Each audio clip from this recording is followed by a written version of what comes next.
Good morning, beautiful, blessed souls. This is Bruised and Not Broken. I'm coming on here. Actually, I have a couple of words today I'm going to try to get out.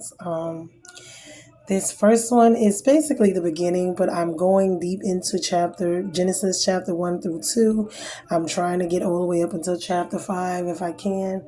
It may be in two parts. I'll do the first part, which is in the beginning, the setup of how God created the earth and the world and everything, and then I'll go into the whole of man, being that the last thing I think I did was the types of seeds. No, I think it was betrayal. Yeah, I think betrayal was the last one I put. No, it was a different one. It was one from yesterday. Anyway, don't mind me because my mind be going sometimes, y'all. But anyway, okay, so we're gonna start with Genesis in the beginning. Like I said, usually I have to I'm gonna set this here. I'm hoping it's not gonna fall. Is it gonna fall? I hope not. Okay.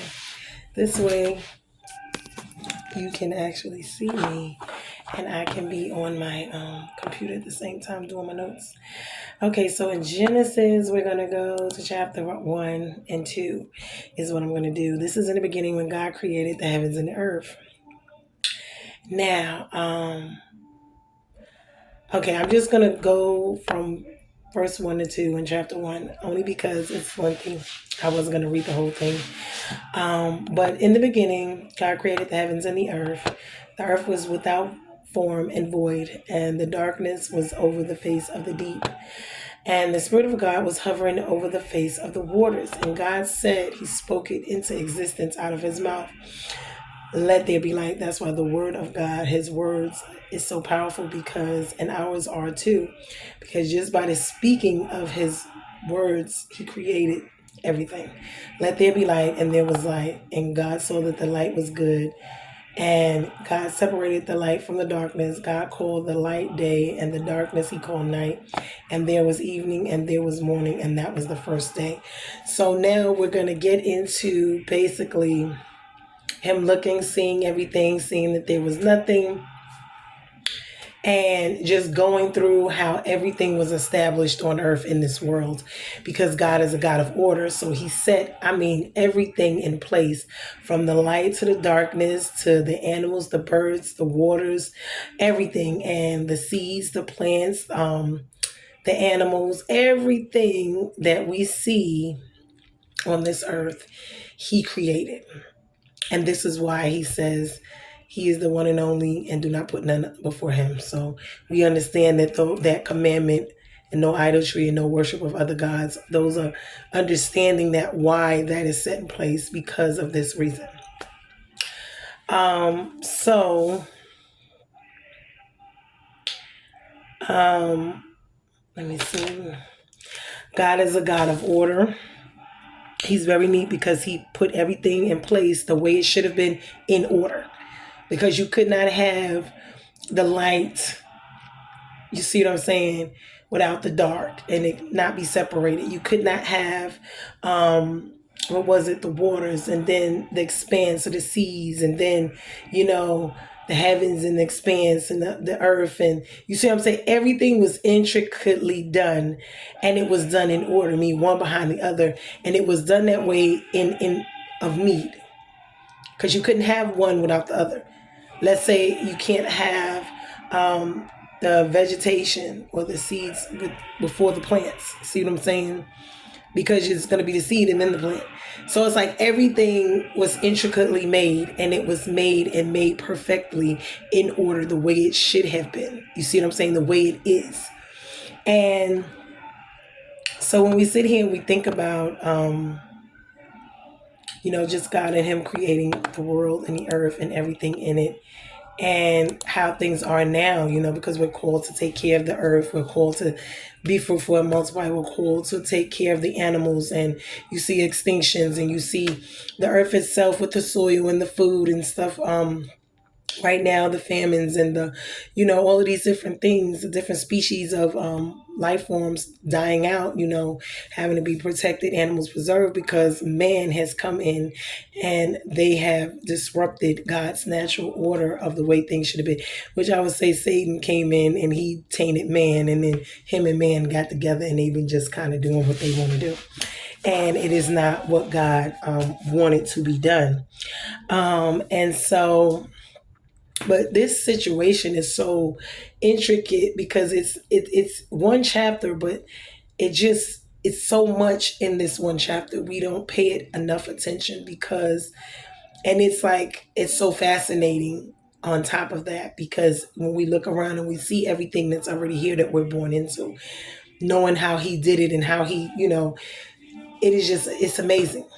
That's why God is awesome. He's all these things sovereign, to be thankful and grateful for him because of who he is. Yes, is a beautiful thing because this is what it is. He is that awesomeness, that amazingness. And I don't know, I'm just looking through and, but before this happened, there was a battle in heaven and Satan lost, of course. And him and his angels was kicked out of heaven because they wanted to be God. They wanted to take over heaven. And so Michael and the angels got together and they kicked him out. And I believe they were brothers, Michael, Satan, Lucifer. I think they were brothers, actually, angel brothers. But I know that he was kicked out of heaven, and him and the ones who rebelled, there was a war in heaven, and they were kicked down. That's how he became in the garden in the first place, and that's how he ended up as a serpent in the in the Garden of Eden, because he was kicked out of heaven and ended up down here. So he was slithering around, can't be. And this is why he hates God, and he hates God so much. He wanted to be God. He wants to overtake that. And this is why pride and ego and all these type of things are so detrimental and terrible, because this is what originally took place. Us wanting to be God when that is not our rightful place in the world. We are in the image of him. We are not God. Why? Because only God is God. We're in his image. But we don't have the authority that he has. We don't have the ranking that he has. We are not him. He is not, meaning in the rank. We need to know our positions, know our powers, know our authorities. He's over us. He's over everyone, and we cannot take that from him. And this is why that is such a, in this world, we have to be very careful of thinking we're God and playing God and wanting to be God, because you see a lot of these other religions and different things, they talk about, oh, I'm God and I'm God and I'm this. No, you're not. You're a human being. You were born here like everyone else. You're a spirit. Yes, you are. You have God inside of you, hopefully, because we're all made in his image. But please understand, you're not the God in the Almighty himself. You're not. And so, and then when we worship these other things, like I talk about idolatry, the worshiping, this is why it's so detrimental, because we're worshiping creations instead of the creator, which is an abomination. It's what is it? It's sin. It's against the commandments. It's a disobedience. It's against his word, because it's not the way he set it up and wanted it to be. Okay. So now, this is what it is, but I'm going to just go over some of my notes. Even with the resting on the seventh day, because it is holy, because the Sabbath is holy, because God made the world. And then he rested. But he made the world and it was perfect. It was a perfect paradise. It was perfect in all ways with everything. So this is a hint to us, his children, that he makes some mistakes. He, whenever he does something, he does it for our good, for the best of us.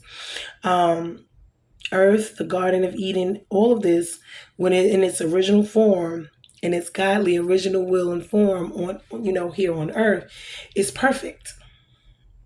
It was perfect. It was paradise. It was, oh my God, it was so beautiful. It was so, there was nothing dying. There was nothing, everything in its original state, beautiful, flourishing, full of life. It's like, but we have to pay attention to this, because it's just a sad situation. The state, sin has brought such a sad state to us, to this world. We just don't even understand. But I hope that I'm gonna read some of this commentary, only because Okay, I'm gonna read it. It says the first chapter of Genesis describes the most extraordinary event in the history of the universe, its creation. Given what this moment represents and what we know of science and nature, and is often referred to as the greatest of all possible miracles, yes, it is. The opening verse of the book Genesis are nothing less than the account of how God, with full purpose and intention, made everything that exists. So we must understand that. He is the one and true and only God. And what this account of creation also tells us about God is that his role in our origins is certainly interesting. What's